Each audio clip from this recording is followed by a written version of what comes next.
Bonsoir à tous, quel plaisir de se retrouver une fois encore dans notre magazine Culture. Ce soir, le BIC se penche sur une exposition qui depuis plusieurs mois a posé ses valises en Guadeloupe, au Memorial Act précisément. Zoo humain, l'invention du sauvage est une fresque de 400 photographies, affiches, objets qui nous racontent l'histoire des dizaines de milliers d'hommes, de femmes et d'enfants exhibés dans des villes européennes tels des animaux, des sauvages. Ils ont fait l'attraction pour des Européens en mal d'exotisme et d'ailleurs. Les zoos humains ont pullulé en Occident entre 1810 et 1940 à travers cette exposition portée par la fondation Lilian Thuram. C'est l'histoire d'une indifférence qui est racontée. Pour en parler, le BIC a rencontré Lilian Thuram et Pascal Blanchard, respectivement commissaire général et commissaire scientifique de cette exposition. Pour comprendre l'ampleur de ce phénomène volontairement occulté par les puissances européennes et occidentales, le BIC s'est appuyé sur un documentaire qui accompagne cette exposition diffusée sur la chaîne Arte, un film dans lequel on découvre les destins de Otabenga, pygmées du Congo, de Tambo, aborigènes d'Australie ou encore de Moliko, Kalina de Guyane. Jusqu'au 30 décembre prochain, l'exposition Zoo humain, l'invention du sauvage est visible chez nous, au MACT. Elle révèle l'ignominie du racisme et du passé colonial, comme pour ne pas oublier et ainsi mieux comprendre le présent.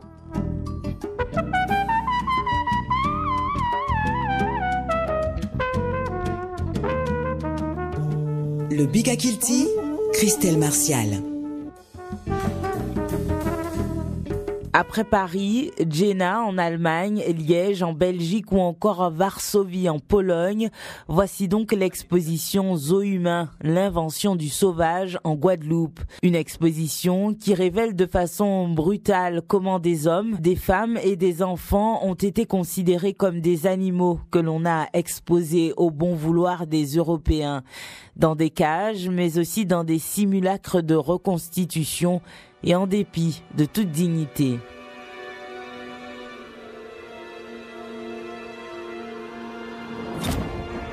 On est allé les chercher au bout du monde, pendant plus de 100 ans, du milieu du 19e siècle à la Seconde Guerre mondiale. On les a réduits à l'état de bêtes curieuses, dans des zoos humains. Pour prendre l'ampleur de ce phénomène qui a duré plus d'un siècle, il a fallu retrouver des traces de cette histoire occultée et les recherches ont débuté il y a bien longtemps. Pascal Blanchard est le commissaire scientifique de l'exposition. La thématique des zoos humains, en fait, n'est pas si présente que ça dans nos musées. C'est des patrimoines très éparses. Donc ce travail a commencé il y a une quinzaine d'années, d'identifier les documents, de repérer dans quel pays ils pouvaient se trouver, de retrouver dans chacun des pays les collections. Vous avez vu ici, plus de 30 pays sont abordés. On est aussi bien aux États-Unis qu'au Japon, en Allemagne, en Suisse, en France. Donc c'était déjà un très gros travail de trouver pays par pays les archives, de les regrouper pour le travail d'édition qu'on a fait avec Lilian et la première exposition en 2011 au musée du Quai Branly, mais surtout d'avoir la capacité, à travers tout le patrimoine qu'on a identifié, d'adapter l'expo à chaque fois qu'on va dans un pays différent. Par exemple, en Belgique, on l'a fait avec Lilian l'année dernière, l'exposition était très différente puisqu'elle essayait de toucher aussi la société belge sur ses propres histoires, son propre regard colonial, comme ici. Dans l'exposition, elle est totalement inédite ici. Elle s'appuie certes sur du patrimoine qui a déjà été montré, mais beaucoup de documents nouveaux et surtout un parcours totalement différent. Des enfants, des femmes, des hommes ont été mis en scène pour promouvoir la hiérarchisation des races. Dans un documentaire écrit par Pascal Blanchard et raconté par l'artiste français Abdel Malik, c'est l'histoire de ces zoos humains qui nous est racontée. On vient voir des sauvages qui arrivent de contrées extraordinaires, lointaines, et qui fascinent depuis longtemps pour leur exotisme. Et pour la première fois, on peut les voir en chair et en os.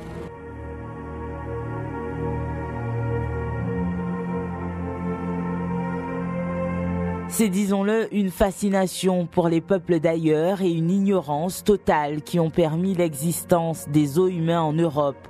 Le 19e siècle sera marqué par l'émergence d'un divertissement populaire à grande échelle, basé sur l'exhibition et la hiérarchisation assumée des races. John M. Mackenzie est historien à l'université de Lancaster. Il a participé à ce documentaire diffusé sur Arte. L'exhibition des indigènes des empires coloniaux a commencé à prendre de l'importance au début du 19e siècle, dans les foires aux monstres. Le meilleur exemple est celui de Sarji Bartman. C'était une femme bushman, également connue sous le nom de la Vénus Hottentote. Elle venait d'Afrique du Sud et était exhibée comme un monstre. Des monstres, des sous-hommes venus d'Afrique, mais aussi des Outre-mer, des territoires français, de Nouvelle-Calédonie, de Guyane, des Antilles. Pascal Blanchard, commissaire scientifique de l'exposition. On pense qu'on est regardé différemment et en fait on est inscrit dans une hiérarchie du regard. Si vous prenez la Nouvelle-Calédonie, le mythe et la mythologie du cannibale a totalement imprégné le regard posé sur les populations de Nouvelle-Calédonie. Si vous prenez la Guyane, on se rend compte qu'il y a un surdimensionnement des populations indiennes, amazoniennes, notamment avec l'exhibition des Kalina, à l'époque qu'on appelait Galibi, qui a totalement fabriqué le mythe du primitif. Et quand on regarde la société antillaise, Martinique ou Guadeloupe, on se rend compte que là aussi, il y a un surdimensionnement de la sexualisation. Ce sont essentiellement des femmes qui ont été montrées dans les grandes expositions coloniales dans les zoos humains, avec une côté très folklorisant. En fait, si vous réfléchissez bien, chacun avait sa place dans la hiérarchie de l'exhibition. Mais en fin de compte, c'est une construction globale. Pareil, on est toujours le stéréotype de l'autre. L'autre nous fabrique et nous pose dans une boîte, c'est ça le principe du zoo humain. Donc ce qu'on a voulu montrer, c'est qu'il n'y a pas une meilleure ou une moins bonne exhibition. C'est pas soi-même qui choisit de montrer ce que l'on est. Et en plus, vous le savez comme moi, une personne ne veut pas symboliser un peuple.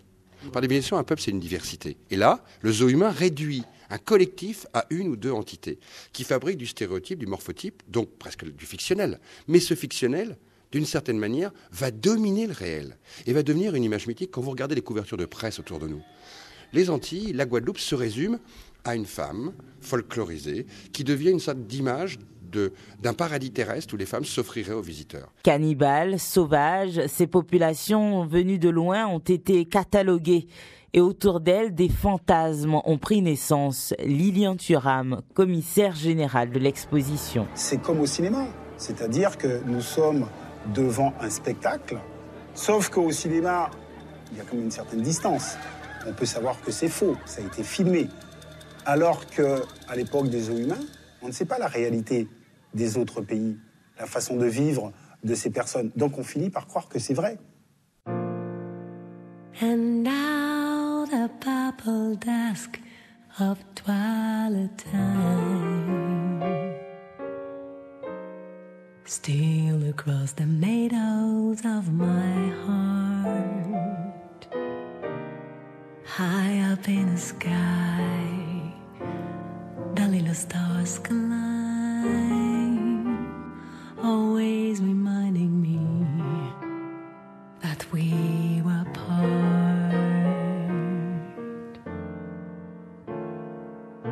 You wander down the lane and far away, leaving me a song that will not die. Love is not the stardust of yesterday, the music of the years gone by. Sometimes I wonder why I spend the lonely night dreaming of the song, the melody haunts my reverie, and I am once again with you when our love was new, and each kiss an inspiration. And that was long ago. Now my consolation is in a stardust of the sun. Beside the garden wall, when stars are bright, you En près d'un siècle, ce sont plus d'1 milliard de spectateurs qui ont vu ces êtres exhibés dans des zoos ou des jardins dans les plus grandes capitales européennes, se faisant une idée bien étrange de l'ailleurs et de l'autre. Intervenante dans le documentaire Zoo humain, l'invention du sauvage, Sandrine Lemaire est historienne au lycée de Reims. Ces êtres humains fascinent parce qu'ils sont présentés comme sauvages, présentés comme anormaux, présentés comme ayant des difformités ou ayant des mœurs particulières, telles des cannibales. Et là, la fascination est fondamentale pour expliquer le succès des zoos humains, cette attirance pour l'autre, de l'étrange, de l'extraordinaire.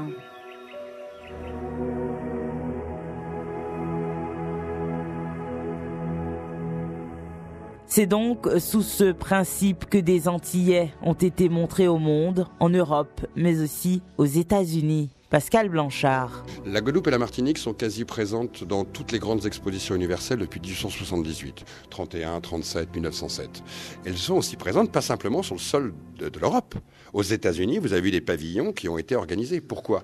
Parce que chaque empire colonial veut vendre son empire colonial, veut démontrer sa richesse. Quand vous voyez sur cette photo le pavillon de la Guadeloupe en 1931 à l'exposition coloniale, ce sont des mondes totalement reconstitués. Les gens ont du mal à l'imaginer aujourd'hui, mais on fabriquait des mondes éphémères, les expositions coloniales ou universelle, pour un temps extrêmement réduit et tout était détruit après. Plus que des êtres humains, des corps. Ces zoos humains montrent des corps dénudés. Et les femmes, évidemment, sont stigmatisées.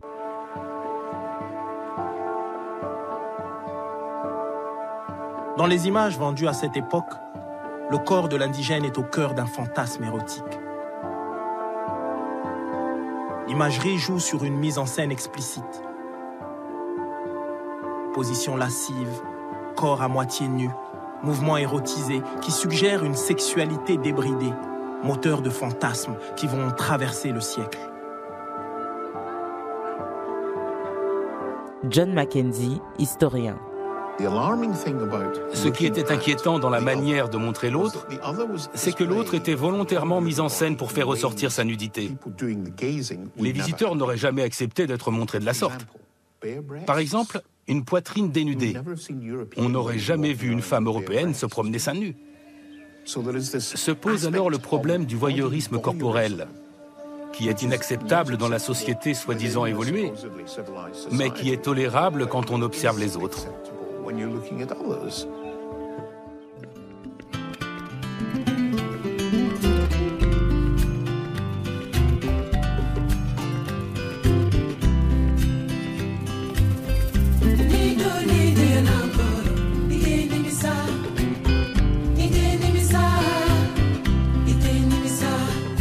Ces exhibitions à travers le monde ont un grand intérêt pour les puissances qui les exploitent. Elles permettent également d'assumer un discours colonial. En d'autres termes, on dirait le caractère bénéfique de la colonisation sur ces peuples primitifs.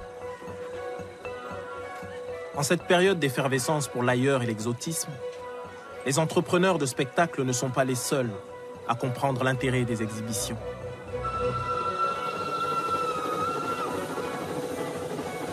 Les États coloniaux y voient une opportunité à saisir, celle de présenter à leurs citoyens leur colonie et le bien fondé de leur politique impériale.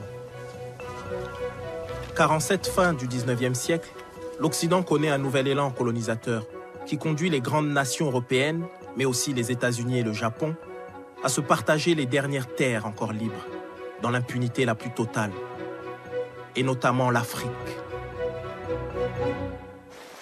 Une fois utilisés et transportés de capitale en capitale, les exhibés étaient peu nombreux à revoir leur pays natal. Traités comme des animaux et souffrant des conditions climatiques, beaucoup tombaient malades et mouraient en Europe. C'est le cas des compagnons de Moliko, une femme Kalina de Guyane. Moliko et ses compagnons font partie du peuple Kalina, amérindiens de Guyane, que l'on appelle alors en Europe les Galibis. Lorsqu'en 1882, Moliko et plusieurs membres de son village quittent les rives du fleuve Maroni en Guyane, le son des tambours les accompagne.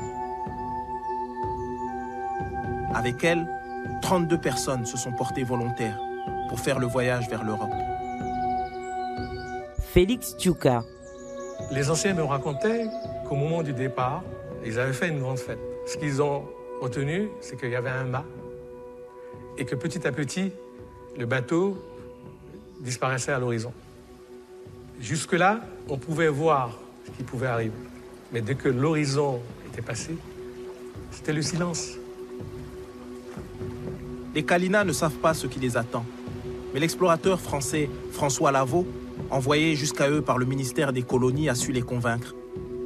Il leur a promis de l'argent, de belles découvertes et la garantie qu'ils seront bien traités. Le groupe des Kalina, parti composé de 33 personnes, moins de 10, furent de retour sur les rives du Maroni. Pascal Blanchard. Quand vous montrez des villages coloniaux, quand vous montrez un empire pacifié, vous donnez le sentiment que les populations colonisées sont d'accord avec la colonisation. Ils ne se révoltent pas quand vous allez au pavillon de la Guadeloupe en 1931.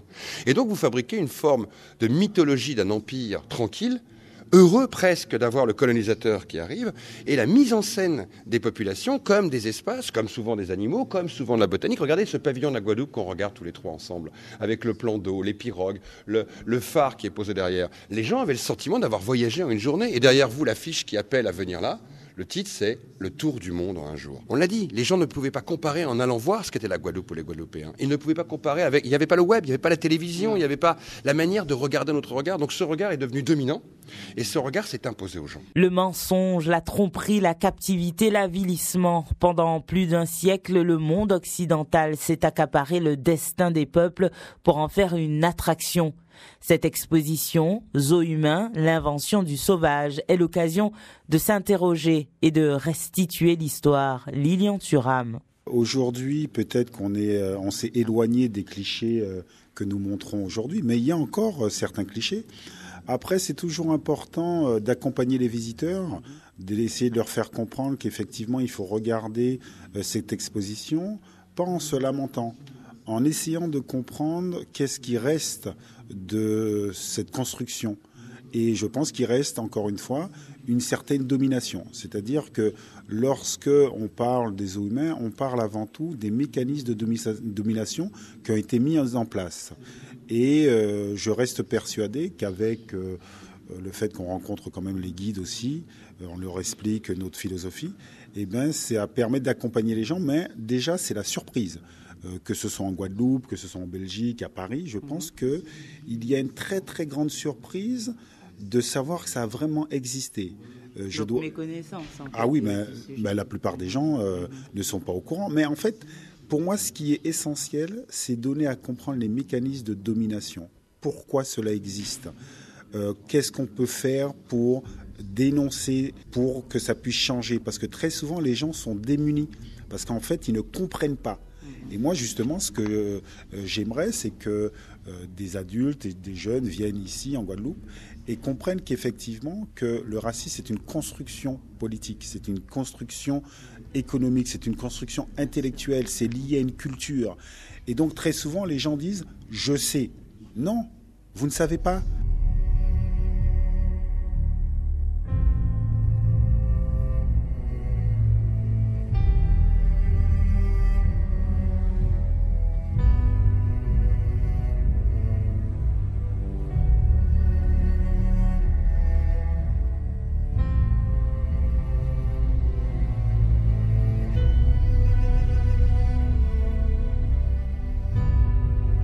On date la fin des zoos humains au début de la Seconde Guerre mondiale. Les puissances coloniales ont tout fait pour cacher cette histoire d'êtres humains exhibés. Aujourd'hui restent les archives, les photos, les moulures et les films cachés, souvent dans les caves des musées. Lilian Thuram. Chacun de nous, nous sommes le fruit d'une histoire racontée, de discours entendus. Donc je pense qu'il est très intelligent de complexifier les discours qu'on entend pour apprendre peut-être à mieux comprendre les choses.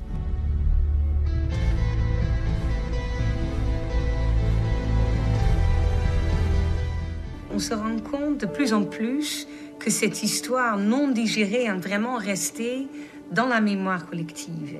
De plus en plus de pays redemandent leur histoire, en quelque sorte. Et lorsqu'on parle des restes humains qui sont dans nos collections, dans les musées, dans les universités, dans les hôpitaux, partout. On a des milliers et des milliers de squelettes en Europe qui sont arrivés ici de manière illégitime. Et en rendant une squelette, c'est aussi reconnaître cette histoire coloniale. Je ne trouve pas ça correct. Qu'est-ce que ça veut dire? Les Blancs leur faisaient faire n'importe quoi. Qu'est-ce qu'ils voulaient faire avec eux? Si tu fais n'importe quoi avec une personne, cela veut dire que tu la maltraites.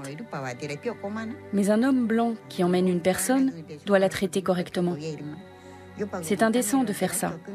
Ils ont voulu imposer leur volonté aux Kalina. Mais peut-être que les Kalina n'ont pas obéi. Cela s'est fait ou pas? Personne ne sait vraiment ce qui s'est passé.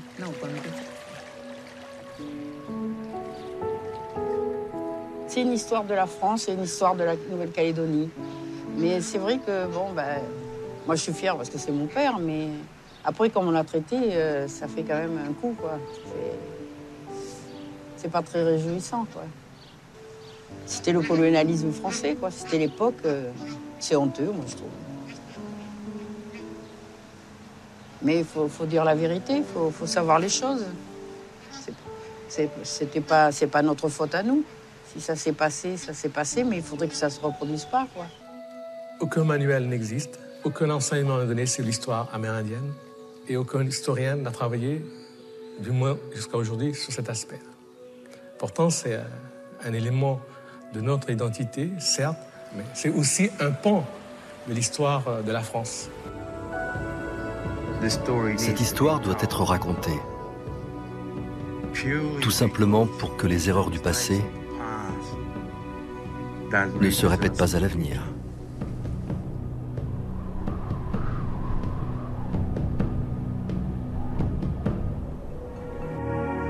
C'est sur ces témoignages de descendants de ceux qui ont été le jouet des Occidentaux pendant plus d'un siècle que s'achève ce Bikakilti. Merci à vous de l'avoir suivi. Merci à Lilian Thuram et à Pascal Blanchard pour leur disponibilité. L'exposition Zoo humain, l'invention du sauvage est à voir jusqu'au 30 décembre prochain au Memorial Act. Vous pouvez également la compléter en regardant le documentaire L'invention du sauvage, disponible sur Internet. Le Bikakilti revient l'année prochaine. D'ici là, de belles fêtes à tous et prenez bien soin de vous. À très vite.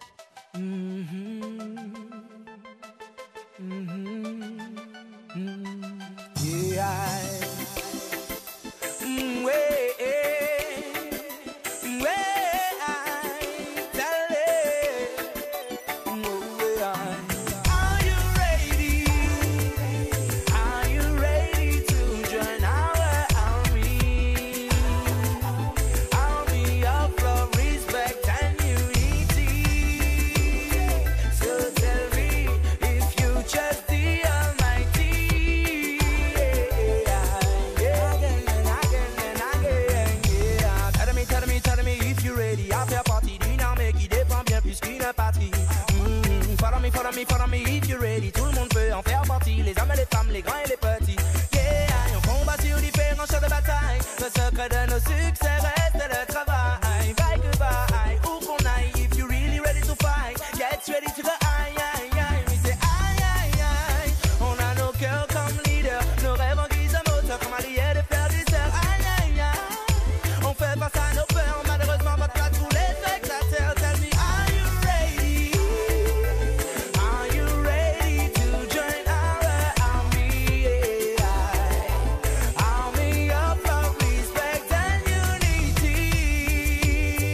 So tell me if you trust in your destiny. Nous sommes de pierre guerriers, la lumière est comme bouclier, dit Almighty Father.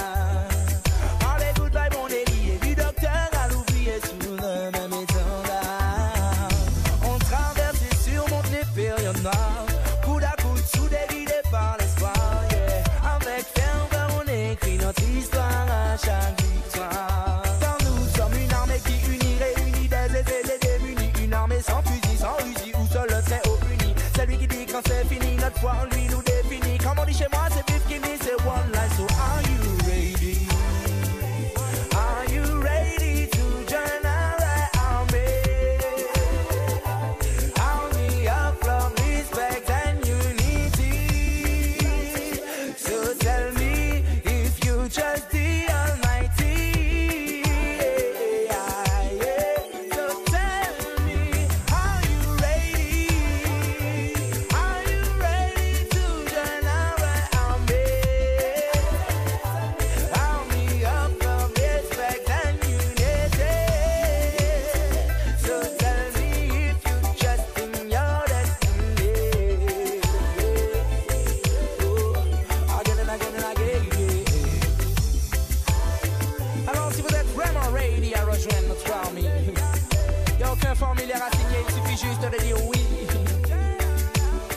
l'action se passe simplement dans vos propres vies, you know. De l'amour, du respect, de l'unité dans vos propres vies, you know. J'espère que vous êtes ready pour ça. Love, respect. Vigilou pour le travail, pour la vibe et pour le love, you know. Original Easy Kenenga. Toujours ready pour vous donner la vibe.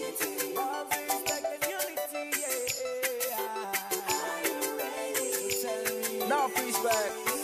Are you ready?